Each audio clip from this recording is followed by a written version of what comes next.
हरि ओम। श्रीमद् वाल्मीकि रामायणे युद्धकांडे चतुर्विंशः सर्गः। श्री राम का लक्ष्मण से लंका की शोभा का वर्णन करके सेना को व्यूहबद्ध खड़ी होने के लिए आदेश देना। श्री राम की आज्ञा से बंधन मुक्त हुए शुक का रावण के पास जाकर उनकी सैन्य शक्ति की प्रबलता बताना तथा रावण का अपने बल की डींग हाँकना। सा वीर समिति राज्ञा बिरराज व्यवस्थिता शशिना शुभ नक्षत्रा पौर्णमासी वशारदी। सुग्रीव ने उस वीर वानर सेना की यथोचित व्यवस्था की थी। उनके कारण वह वैसी ही शोभा पाती थी जैसे चंद्रमा और शुभ नक्षत्रों से युक्त शरद काल की पूर्णिमा सुशोभित हो रही है। प्रचचाल च वेगेन त्रस्ता चैव वसुंधरा पीड्यमाना बलौघेन तेन सागर वर्चसा। वह विशाल सैन्य समूह समुद्र के समान जान पड़ता था। उसके भार से दबी हुई वसुधा भयभीत हो उठी और उसके वेग से डोलने लगी। ततः शुश्रुवुराकृष्टं लंकायाङ्काननौकसः भेरी मृदंग संघुष्टम तुमुलम लोमहर्षणम। तदनंतर वानरों ने लंका में महान कोलाहल सुना जो भेरी और मृदंग के गंभीर घोष से मिलकर बड़ा ही भयंकर और रोमांचकारी जान पड़ता था। बभूवुस्तेन घोषेण संहृष्टा हरियूथपाः अमृष्यमाणास्तद्घोषं विने दुर्घोषवत्तरम्। उस तुमुल नाद को सुनकर वानर यूथपति हर्ष और उत्साह से भर गए और उसे ना सह सकने के कारण उससे भी बढ़कर जोर जोर से गर्जना करने लगे। राक्षसास्तत्प्लवंगानां शुश्रुवुस्तेऽपि गर्जितं नर्दतामिव धृप्तानां मेघानामंबरेस्वनम्। राक्षसों ने वानरों की वह गर्जना सुनी जो दर्प में भरकर सिंहनाद कर रहे थे। उनकी आवाज आकाश के मेघों की गर्जना के समान जान पड़ती थी। दृष्ट्वा दाशरथिर्लंकान् चित्रध्वजपताकिनीं जगाम मनसा सीतां दूयमानेन चेतसा। दशरथ नंदन श्री राम ने विचित्र ध्वजा पताकाओं से सुशोभित लंकापुरी को देखकर व्यथित चित्त से मन ही मन सीता का स्मरण किया। अत्र सा मृगशावाक्षी रावेणेनोपरुध्यते अभिभूता ग्रहेणेव लोहितांगेन रोहिणी। वे भीतर ही भीतर कहने लगे, हाय, यही वह मृगलोचना सीता रावण के कैद में पड़ी है। उसकी दशा मंगल ग्रह से आक्रांत हुई रोहिणी के समान हो रही है। दीर्घमुष्णञ्च निश्वस्य समुद्वीक्ष्य च लक्ष्मणम् उवाच वचनं वीरस्तत्कालहितमात्मनः। मन ही मन ऐसा कहकर वीर श्री राम गरम गरम लंबी सांस खींचकर लक्ष्मण की ओर देखते हुए अपने लिए समयानुकूल हितकर वचन बोले। आलिखन्तीमिवाकाशमुत्थितां पश्य लक्ष्मण मनसेव कृतां लंकां नगाग्रे विश्वकर्मणा। लक्ष्मण, इस लंका की ओर तो देखो, यह अपनी ऊंचाई से आकाश में रेखा खींचती हुई सी जान पड़ती है। जान पड़ता है पूर्व काल में विश्वकर्मा ने अपने मन से ही इस पर्वत शिखर पर लंकापुरी का निर्माण किया है। विमानैर्बहुभिर्लंका संकीर्णा रचिता पुरा विष्णो पदमिवाकाशं छादितं पांडुभिर्घनैः। पूर्व काल में यह पुरी अनेक सतमंजिले मकानों से भरी पूरी बनाई गई थी। इसके श्वेत एवं सघन विमानाकार भवनों से भगवान विष्णु के चरण स्थापन का स्थान भूत आकाश आच्छादित सा हो गया।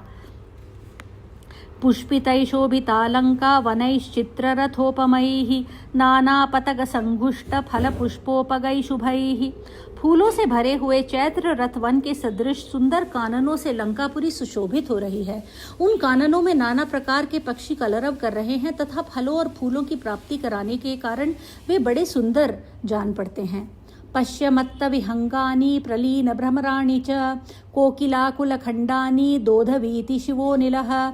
देखो, यह शीतल सुखद वायु इन वनों को जिनमें मतवाले पक्षी चहचहा रहे हैं, भौरे पत्तों और फूलों में लीन हो रहे हैं तथा जिनके प्रत्येक खंड कोकिलों के समूह एवं संगीत से व्याप्त हैं, बारंबार कंपित कर रहा है।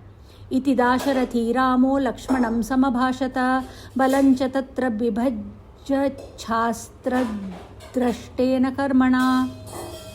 दशरथ नंदन भगवान श्री राम ने लक्ष्मण से ऐसा कहा और युद्ध के शास्त्रीय नियमानुसार सेना का विभाग किया। शशासकपि सेनान्तां बलादादाय वीर्यवान अंगदसह नीलेन तिष्ठे दुरसि दुर्जयः। उस समय श्री राम ने वानर सैनिकों को यह आदेश दिया, इस विशाल सेना में से अपनी सेना को साथ लेकर दुर्जय एवं पराक्रमी वीर अंगद नील के साथ वानर सेना के पुरुष व्यूह में हृदय के स्थान में स्थित हों। तिष्ठेद्वानरवाहिन्या वानरौघसमावृतः आश्रितो दक्षिणं पार्श्वं ऋषभो नाम वानरः।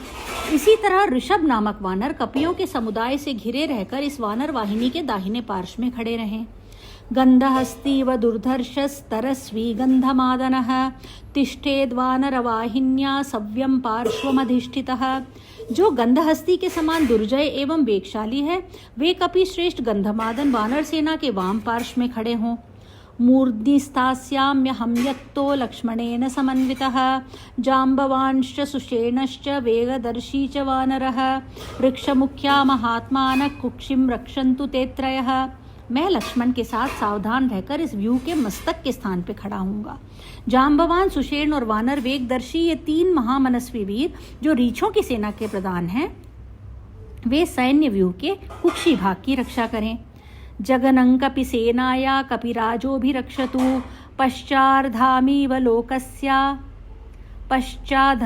लोकस्य प्रचेतास्तेजसावृतः।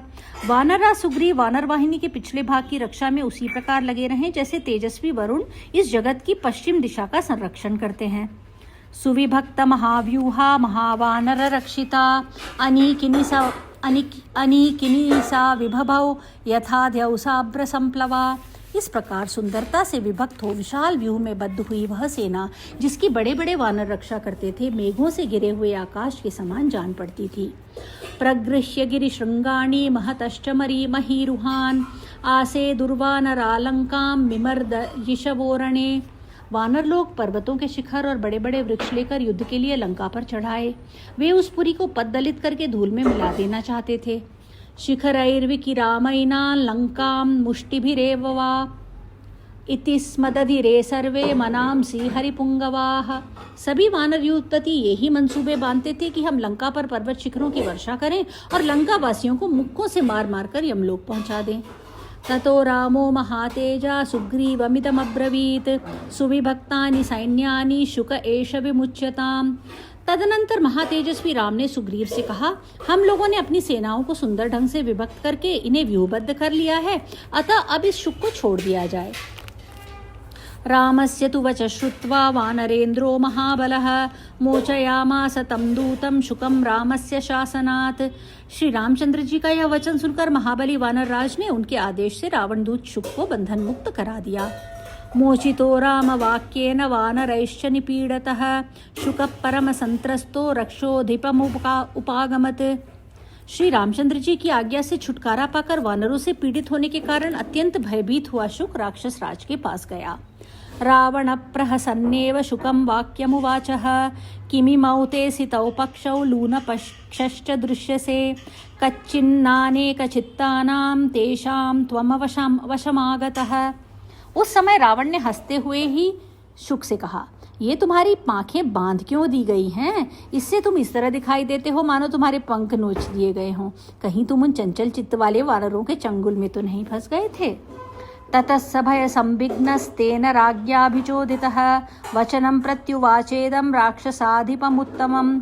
राजा रावण के इस प्रकार पूछने पर भय से घबराए हुए शुक ने उस समय उस श्रेष्ठ राक्षस राज को इस प्रकार उत्तर दिया। सागरस्योत्तरे तीरे ब्रुवन्ते वचनं तथा यथा सन्देशमक्लिष्टं सान्त्वयन्श्लक्षणया गिरा। महाराज, मैंने समुद्र के उत्तर तट पर पहुंचकर आपका संदेश बहुत स्पष्ट शब्दों में मधुर वाणी द्वारा सांत्वना देते हुए सुनाया। क्रुद्धैस्तैरहमुत्प्लुत्य दृष्टमात्रप्लवंगमैः गृहीतोऽस्म्यपि चारब्दो हन्तुं लोप्तु च मुष्टिभिः। किंतु मुझ पर दृष्टि पड़ते ही कुपित हुए वानरों ने उछल कर मुझे पकड़ लिया और घूंसों से मारना एवं पांखें नोचना आरंभ किया। न ते संभाषितुं शक्या संप्रश्नोत्र न विद्यते प्रकृत्या कोपनास्तीक्ष्णा वानरा राक्षसाधिप। राक्षस राज ये वानर स्वभाव से ही क्रोधी और तीखे हैं, उनसे बात भी नहीं की जा सकती थी। फिर यह पूछने का अवसर कहाँ था कि तुम मुझे क्यों मार रहे हो? सच हंता विराधस्य कबंधस्य खरस्य च सुग्रीव सहितो राम सीताया पदमागतः। जो विराट, कबंध और खर का वध कर चुके हैं वे श्री राम सुग्रीव के साथ सीता के स्थान का पता पाकर उनका उद्धार करने के लिए आए हैं। सकृत्वा सागरे सेतुं तीर्त्वा च लवणोदधिम् एष रक्षांसि निर्धूय धन्वी तिष्ठति राघवः। वे रघुनाथ जी समुद्र पर पुल बांध लवणा सागर को पार करके राक्षसों को तिनकों के समान समझकर धनुष हाथ में लिए वहां पास ही खड़े हैं। ऋक्षवानर संघानाम अनीकानि सहस्रशः गिरिमेघ निकाशानाम छादयन्ति वसुंधराम। पर्वत और मेघों के समान विशालकाय रीछों और वानर समूहों की सहस्रों सेनाएं इस पृथ्वी पर छा गई हैं। राक्षसानां बलौघस्य वानरेन्द्र बलस्य च नैतयोर्विद्यते संधिर्देवदानवयोरिव। देवता और दानवों में जैसे मेल होना असंभव है, उसी प्रकार राक्षसों और वानरराज सुग्रीव के सैनिकों में संधि नहीं हो सकती। पुरा प्राकार मायांति क्षिप्रमेकतरं कुरु सीतांचास्मै प्रयच्छाशु युद्धं वापि प्रदीयताम्। अतः जब तक वे लंकापुरी की चार दीवारी पर नहीं चढ़ जाते, उसके पहले ही आप शीघ्रतापूर्वक दो में से एक काम कर डालिए। या तो तुरंत ही उन्हें सीता को लौटा दीजिए या फिर सामने खड़े होकर युद्ध कीजिए। शुकस्य वचनं श्रुत्वा रावणो वाक्यमब्रवीत् रोषसंरक्तनयनो निर्दहन्निव चक्षुषा। शुक की यह बात सुनकर रावण की आंखें रोष से लाल हो गईं। वह इस तरह घूर घूर कर देखने लगा मानो अपनी दृष्टि से उसको दग्ध कर देगा। वह बोला, यदि मां प्रति युध्येरन् देवगन्धर्वदानवाः नैव सीतां प्रदास्यामि सर्वलोकभयादपि। यदि देवता, गंधर्व और दानव भी मुझसे युद्ध करने को तैयार हो जाएं तथा सारे संसार के लोग मुझे भय दिखाने लगे, तो भी मैं सीता को नहीं लौटाऊंगा। कदा समभिधावन्ति मामका राघवं शराः वसन्ते पुष्पितं मत्ता भ्रमरा इव पादपम्। जैसे मतवाले भ्रमर वसंत ऋतु में फूलों से भरे हुए वृक्ष पर टूट पड़ते हैं, उसी प्रकार मेरे बाण कब उस रघुवंशी पर धावा कर देंगे। कदा शोणित दिग्धांगम दीप्तैकार्मुकविच्युतैः शरैरादीपयिष्यामि उल्काभिरिव कुंजरम। वह अवसर कब आएगा जब मेरे धनुष से छूटे हुए तेजस्वी बाणों द्वारा घायल होकर राम का शरीर लहूलुहान हो जाएगा, और जैसे जलती हुई लुकारी से लोग हाथी को जलाते हैं, उसी तरह मैं उन बाणों से राम को दग्ध कर डालूंगा। तच्चास्य बलमादास्ये बलेन महतावृतः ज्योतिषामिव सर्वेषां प्रभामुद्यन् दिवाकरः। जैसे सूर्य अपने उदय के साथ ही समस्त नक्षत्रों की प्रभा हर लेते हैं, उसी प्रकार मैं विशाल सेना के साथ रणभूमि में खड़ा हो राम की समस्त वानर सेना को आत्मसात कर लूंगा। सागरस्येव मे वेगो मारुतस्येव मे बलम न च दाशरथिर्वेद तेन माम योद्धुमिच्छति। दशरथ कुमार राम ने अभी समर भूमि में समुद्र के समान मेरे वेग और वायु के समान मेरे बल का अनुभव नहीं किया है, इसीलिए वह मेरे साथ युद्ध करना चाहता है। न मे तूणीशयान् बाणान् सविशानिव पन्नगान् रामः पश्यति संग्रामे तेन मां योद्धुमिच्छति। मेरे तर्कस में सोए हुए बाण विषधर सर्पों के समान भयंकर हैं। राम ने संग्राम में उन बाणों को देखा ही नहीं है, इसलिए वह मुझसे जूझना चाहता है। न जानाति पुरा वीर्यं मम युद्धे स राघवः मम चापमयीं वीणां शरकोणैः प्रवादितां ज्याशब्दतुमुलाङ्घोरां मार्तगीतमहास्वनां नाराचतलसन्नादान्नदीमहितवाहिनीम् अवगाह्य महारंगं वादयिष्याम्यहं रणे। पहले कभी युद्ध में राम का मेरे बल पराक्रम से पाला नहीं पड़ा है, इसलिए वह मेरे साथ लड़ने का हौसला रखता है। मेरा धनुष एक सुंदर वीणा है जो बाणों के कोनों से बजाई जाती है। इसकी प्रत्यंचा से जो टंकार ध्वनि उठती है वही उसकी भयंकर स्वर लहरी है। आंतों की चीत्कार और पुकार ही उस पर उच्च स्वर से गाया जाने वाला गीत है। नाराजों को छोड़ते समय जो चट चट शब्द होता है वही मानो हथेली पर दिए जाने वाला ताल है। बहती हुई नदी के समान जो शत्रुओं की वाहिनी है वही मानो संगीतोत्सव के लिए विशाल रंगभूमि है। मैं समरांगण में उस रंगभूमि में के भीतर प्रवेश करके अपनी वह भयंकर वीणा बजाऊंगा। न वा सवेनापि सहस्रचक्षुषा युद्धेऽस्मि शक्यो वरुणेन वा स्वयं यमेन वा दर्शयितुं शराग्निना महाहवे वैश्रवणेन वा पुनः। यदि महासमर में सहस्र नेत्रधारी इंद्र अथवा साक्षात वरुण या स्वयं यमराज अथवा मेरे बड़े भाई कुबेर ही आ जाएं, तो वे भी अपनी बाणाग्नि से मुझे पराजित नहीं कर सकते। इत्यार्षे श्रीमद् रामायणे वाल्मीकि आदिकाव्ये युद्धकांडे 24वां सर्गः।